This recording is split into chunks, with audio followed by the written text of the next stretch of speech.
मनीषाज रेसिपीजमध्ये तुमचं स्वागत आहे। तर आज आपण बनवणार आहोत झणझणीत पिठलं। चला तर मग बनवूयात। आता या ठिकाणी मी 2 मोठे कांदे चिरून घेतलेले आहे, एक छोटा टोमॅटो चिरून घेतलेला आहे, कोथिंबीर घेतलेली आहे। हे झालं आपल्याला फोडणीसाठी साहित्य। आता हे आपण वाटण बनवणार आहोत। याचं मी मिरच्या घेतलेल्या आहेत, हिरव्या मिरच्या, लसूण घेतलेला आहे, खोबरं घेतलेलं आहे आणि थोडेसे जिरे। आता या सगळ्याचं आपल्याला वाटण बनवून घ्यायचं आहे। आता वाटण बनवून झालेलं आहे। 1 वाटी मी बेसन पीठ घेतलेलं आहे।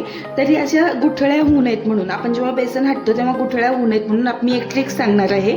मी एका मोठ्या पातेल्यात ओतून घेतलेलं आहे आणि आपल्याला हे लागेल तसं यामध्ये थोडंसं पाणी घालून हे पूर्ण याच्या गाठी फोडून घ्यायच्या आहेत। म्हणजे काय होतं, जेव्हा आपण फोडणीत येतो ना त्यावेळेस ज्या गाठी होतात ना त्या होत नाहीत।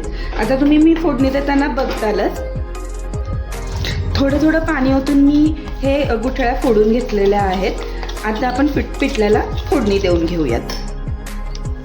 कढई तापलेली आहे, यामध्ये आता आपण 2 पळी तेल टाकणार आहोत। वाटीनं बघितलं तर अर्धी वाटी तेल टाकलेलं आहे।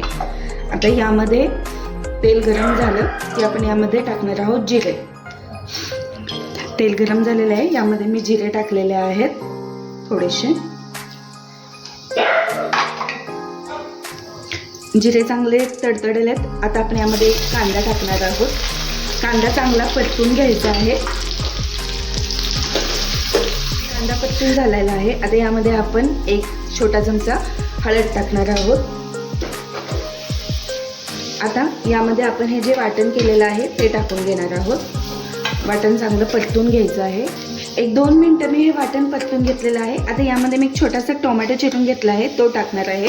टोमॅटोमुळे पिठल्याला टेस्ट खूप छान येते। आता हे व्यवस्थित टोमॅटो शिजवून घ्यायचं आहे। आणि पाणी केलं होतं ना तेव्हा मी आणखी थोडंसं पातळ केलेलं आहे, म्हणजे जेणेकरून आपल्या गाठी होणार नाहीत म्हणून। तुम्ही ही ट्रिक करून बघा, खूप सोपं पडतं। आता यामध्ये मी थोडंसं बेसन टाकून हे हलवणार आहे व्यवस्थित।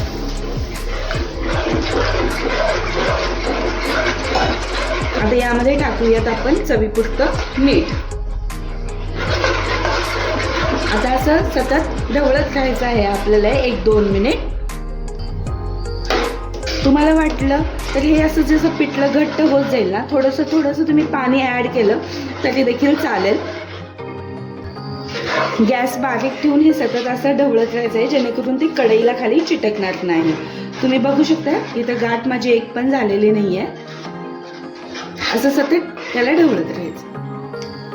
तुम्ही बघू शकता, हे बघा हे असं कसं घट्ट झालेलं आहे। पातळ जर तुम्हाला असं घट्ट वाटत असेल तर थोडंसं पाणी तुम्ही घालू शकता, तुम्हाला जेवढं पातळ हवं असेल तेवढं, किंवा घट्ट पण छान लागतं पिठलं। आता याला आपण एक वाफ देणार आहोत।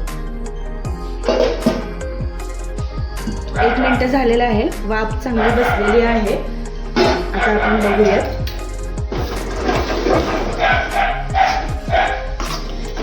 पिठलं आपलं बनवून झालेलं आहे। आता याच्यावरती आपण टाकणार आहोत कोथिंबीर।